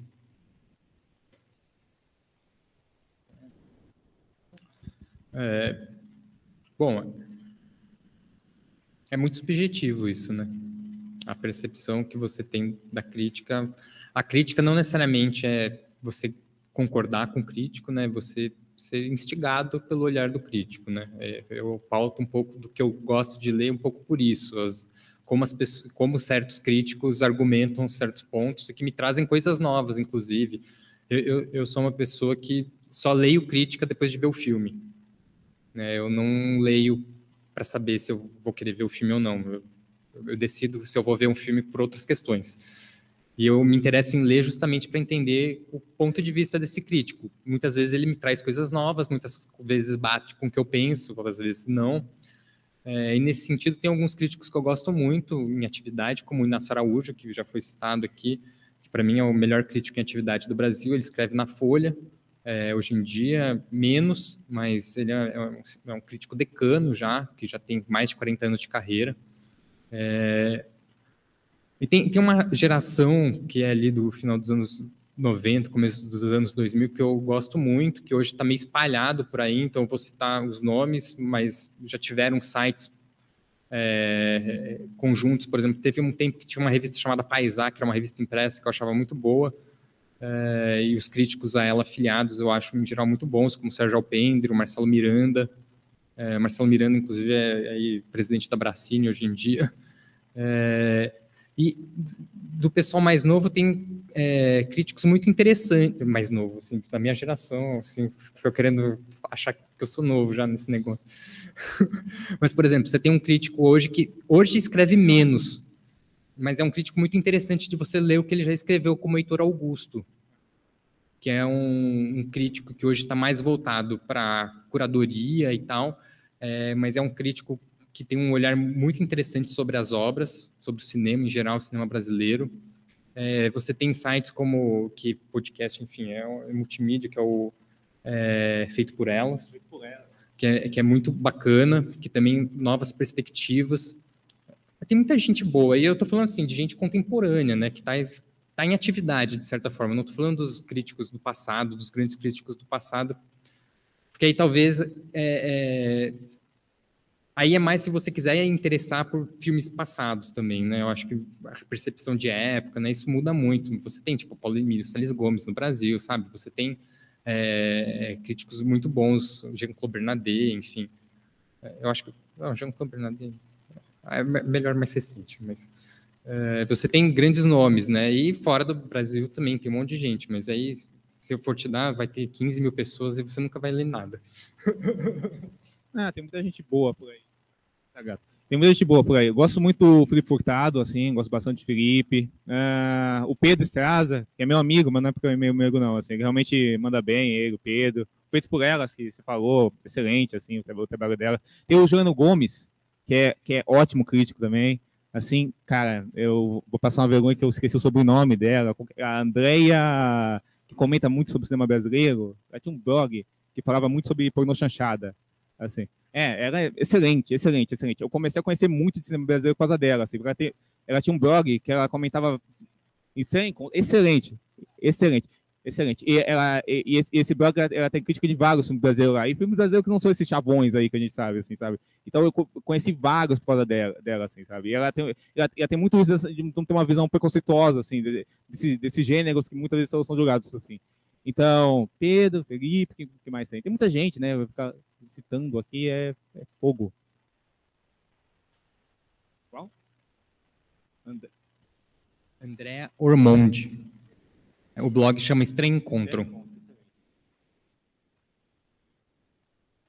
Se lembrar mais de algum aí, eu solto aí depois, aí pode deixar. Só queria comentar também que, tipo, uma coisa que me ajudou muito, não, tipo, na experiência como leitor, de aprender filmes e, tipo, ter esse olhar mais crítico com relação a alguns filmes, pegar, tipo, ler autores que são minorias sociais. Tipo, autores que não estão falando daquela mesma perspectiva branca, cis, hétero, masculina. E isso, tipo, porque tinham filmes que às vezes eu olhava, eu gostava, só que aí, tipo, eu li esses autores, só que, tipo, problematizando esses filmes, de apontando certos problemas de regimes visuais que esses filmes usam, de às vezes convergir para um certo viés conservador, preconceituoso.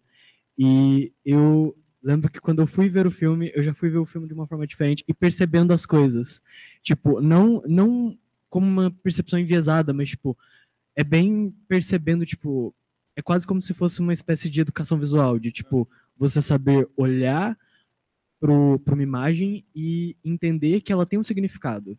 Que todo plano num filme, toda escolha estética no filme tem um significado.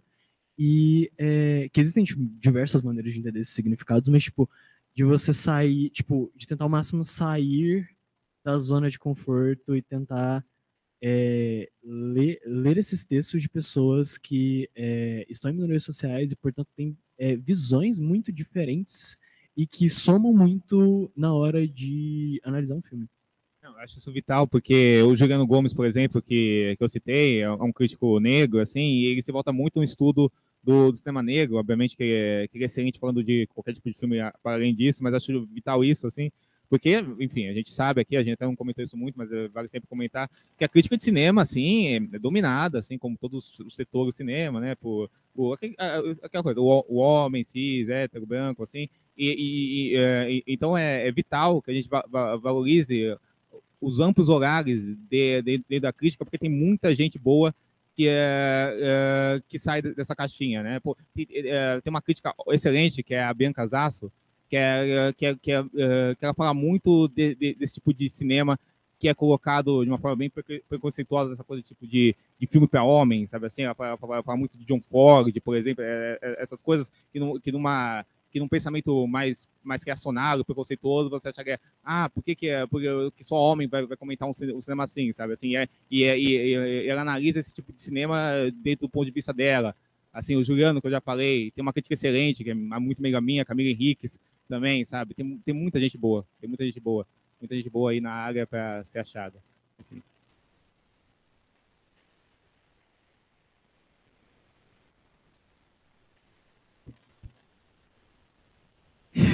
Toda vez falha.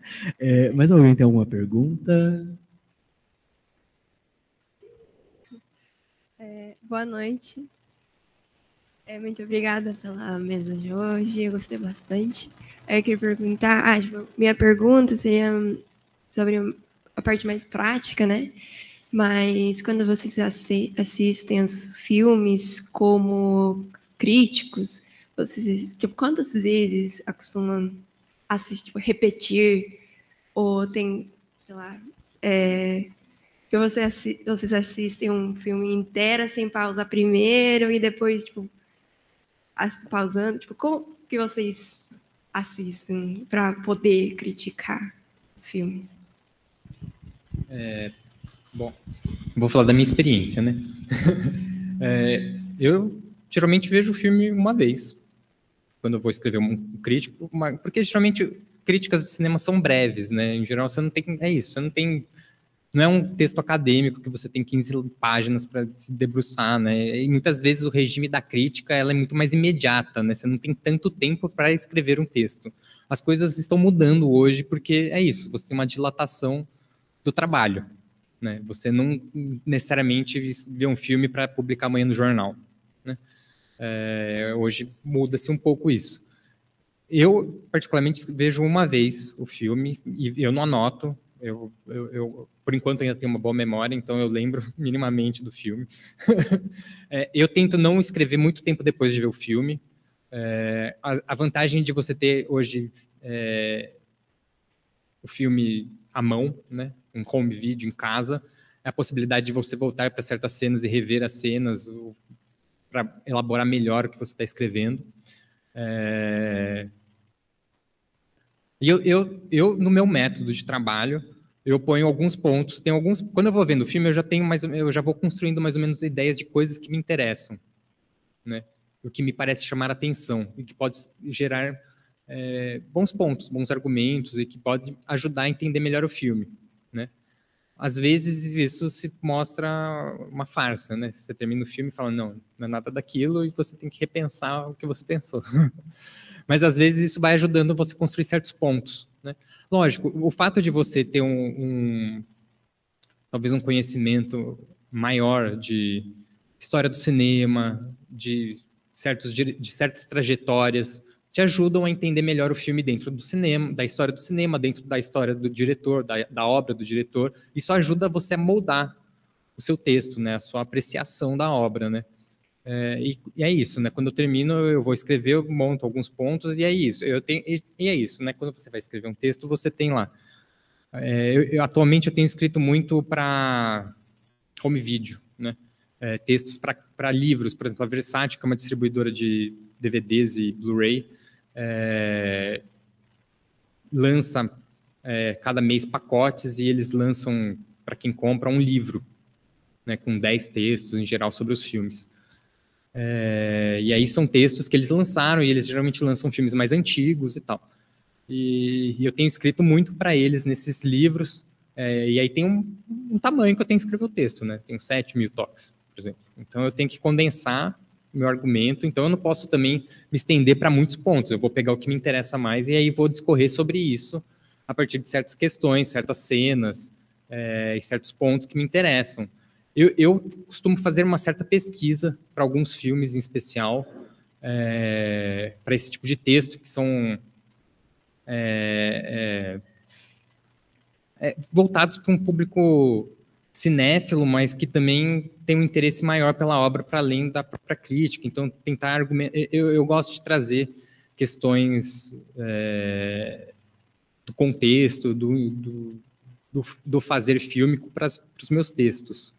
Então, faz parte também essa pesquisa por trás, né? Mas é esse processo. Meus textos eu escrevo até de certa forma rápidos, um dia, né? Mas é isso. Também não...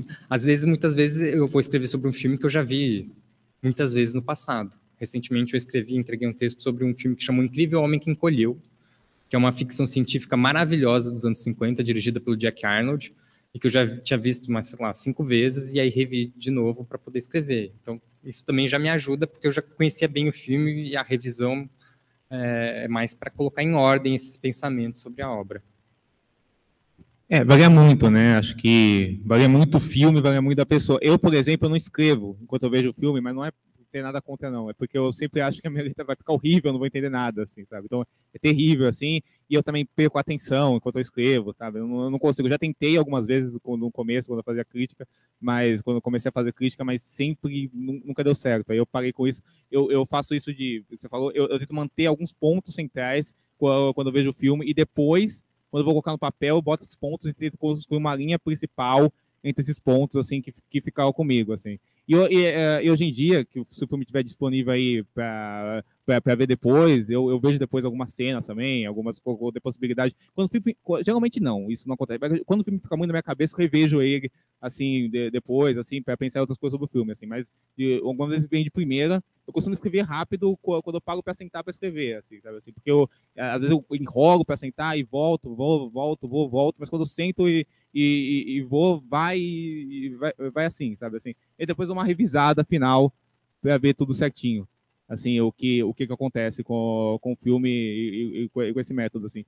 Mas eu não tenho problema nenhum quando eu tô em casa de pausar o filme, sair e tal, assim, depois voltar. Sei que muita gente acha isso um absurdo e tal, mas acho que a estadia em casa permite esse tipo de coisa.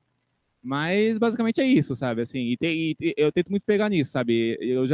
Depois que você passa a fazer isso muito e ver muito filme, você logo percebe alguns pontos principais do filme que você pode se pegar da sua experiência. E lógico, quando você vai escrever isso em texto, mesmo isso pode mudar, sabe?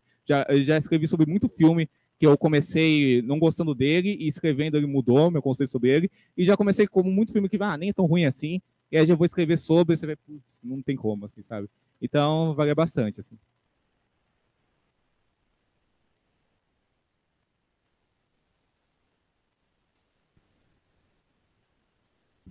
Bom, primeiramente queria agradecer pela mesa, achei maravilhoso. É um assunto que me interessa bastante, de crítica cinematográfica, então achei que esse papo foi bastante enriquecedor.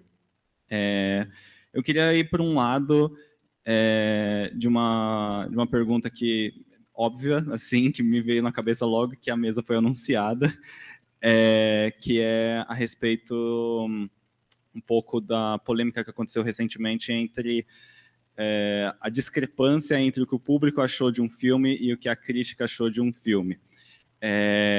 Teve recentemente um caso do filme do Mario com isso, e sim, eu sei todo o lance, o aspecto de tipo que envolve Rotten Tomatoes e que esse não seria o local mais ideal de todos. Eu também acho que não é, porque, enfim, na minha concepção crítica, ela tem que ser mais utilizada sob o ponto de vista para, enfim, você, como indivíduo ali, segmentar o público, ver se realmente aquele filme é para você ou não. Falando de filmes que estão estreando, né? Não filmes que você já teria um acesso, né? Mas filmes que você vai ao cinema, que você vai gastar o seu dinheiro ali, e aí você usar a crítica como forma de você segmentar um público, ver se você está ali no meio e de você alinhar suas expectativas. Eu utilizo crítica dessa maneira. Mas como a massa, de forma geral, a mídia e tal, não utiliza dessa forma, eu achei relevante trazer essa pergunta, né? Então, apesar de ser uma coisa bastante recorrente, né, de acontecer isso, de a crítica e o público se diferenciar, eu gostaria de saber de vocês, o que vocês consideram nesse momento. Então, por que isso acontece, o que exatamente isso está contando a respeito de um filme, não especificamente só sobre o Mario, porque isso acontece direto, mas também a reação das pessoas, né? Muitas vezes acontece uma reação muito apaixonada das pessoas falando de tipo, nossa, a crítica está falando mal de um filme que o público está falando bem, olha só como a crítica é inútil, não sei o quê, e aí dá 3 semanas e a crítica e o público concorda e as pessoas falam, olha só, a crítica concordou com o filme. E aí, eu gostaria que vocês comentassem sobre esses pontos de vista e essas polêmicas que acabam acontecendo de tempos em tempos, são polêmicas recorrentes. É uma coisa interessante, né? Porque muitas vezes a gente ouve, né, que a crítica não importa, se o crítico gostou aí que é bom, tal, não importa com crítica, mas é justamente nessas horas que o pessoal fica nervoso, porque por um juízo que o crítico fez sobre o filme, né? Então parece que as pessoas queriam ter a sua opinião validada pelo crítico, assim, sobre o que ele acha. Eu acho que essas coisas são sempre, assim, eu acho que tudo, na verdade, é um grande espantalho, essas coisas, sabe? Assim, porque, por exemplo, lógico que teve críticos que gostaram do Mario, assim, logicamente que teve. Logicamente que teve críticos que não gostaram do Mario, né?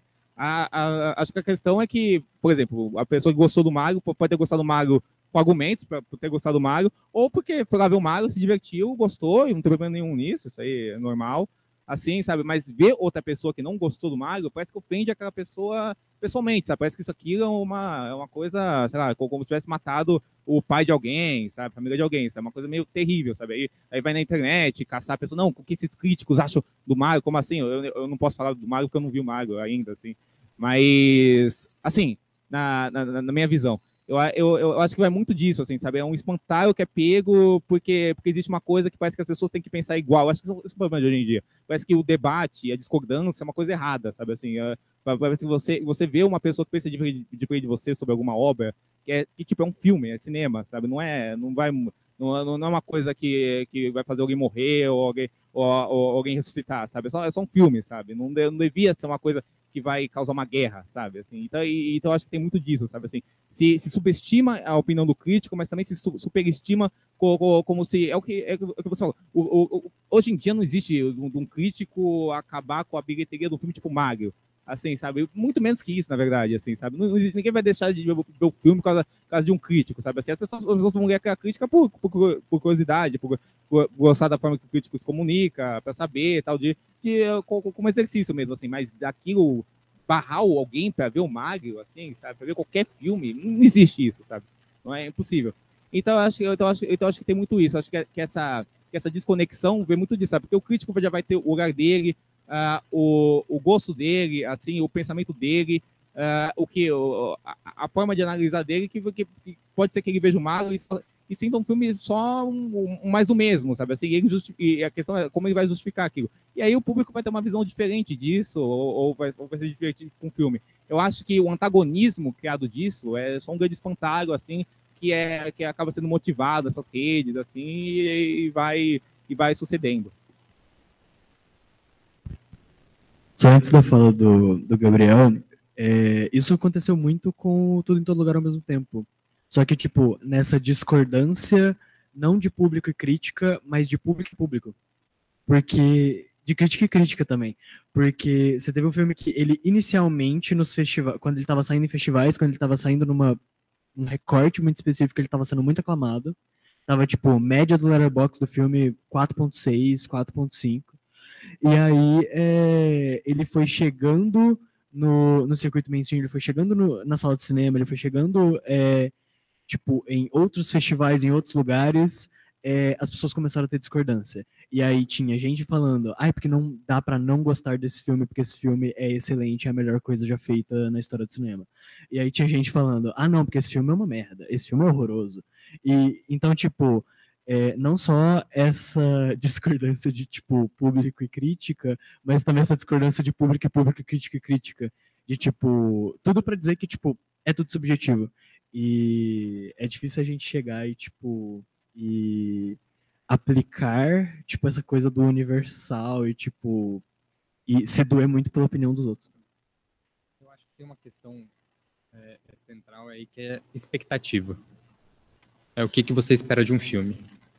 Então, quando você, como público, vai ver um filme, por exemplo, do Mario, que você gosta do Mario, do personagem Mario, e você espera que esse filme seja bom, então provavelmente você vai comprar esse filme, ou vai ser aquela coisa terrível que todo mundo acha uma bomba, tipo o filme antigo do Mario, né?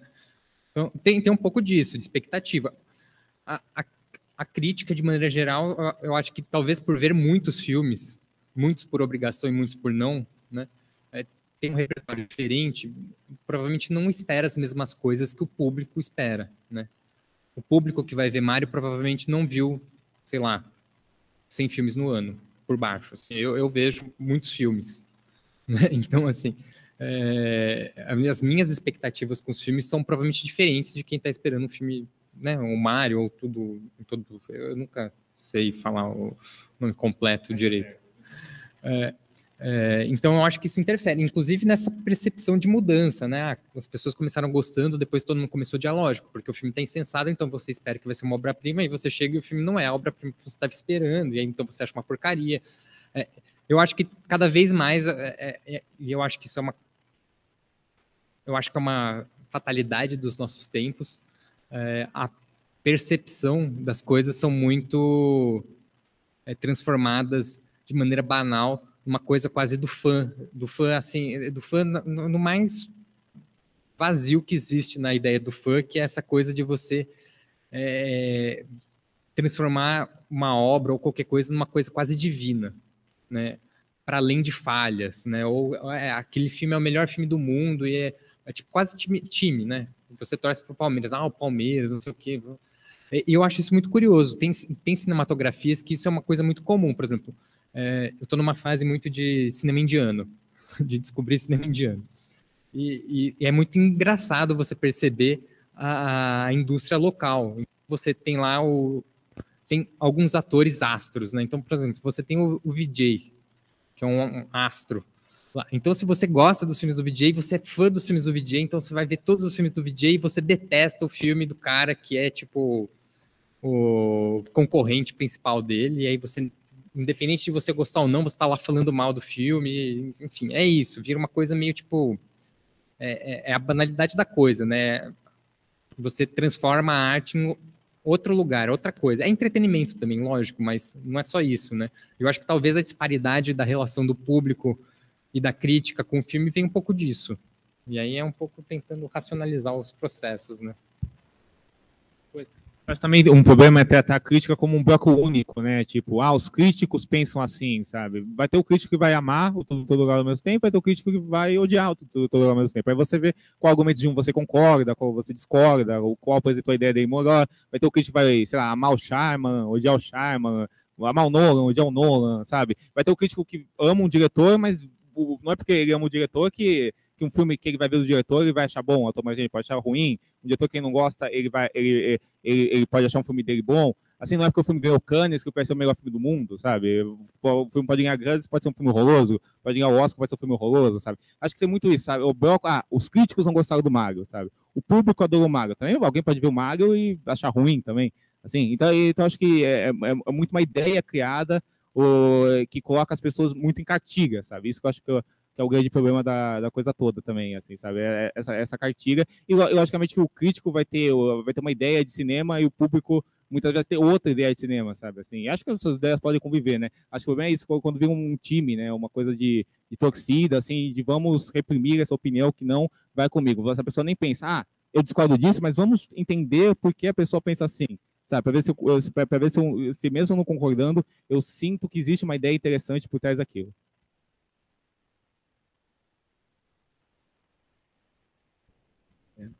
Essa conversa foi muito produtiva, mas a gente tem que encerrar a mesa. Antes que a gente encerre, vamos dar os mimos dos nossos convidados.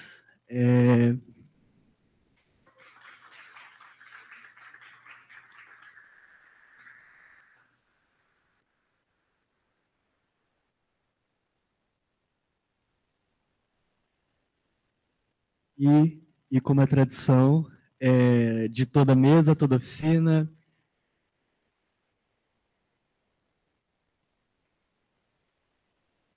Um momentinho.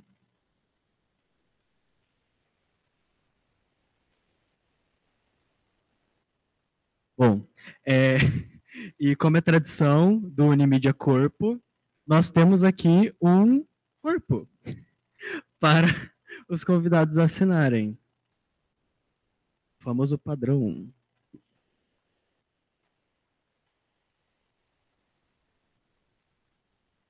Ué, pode.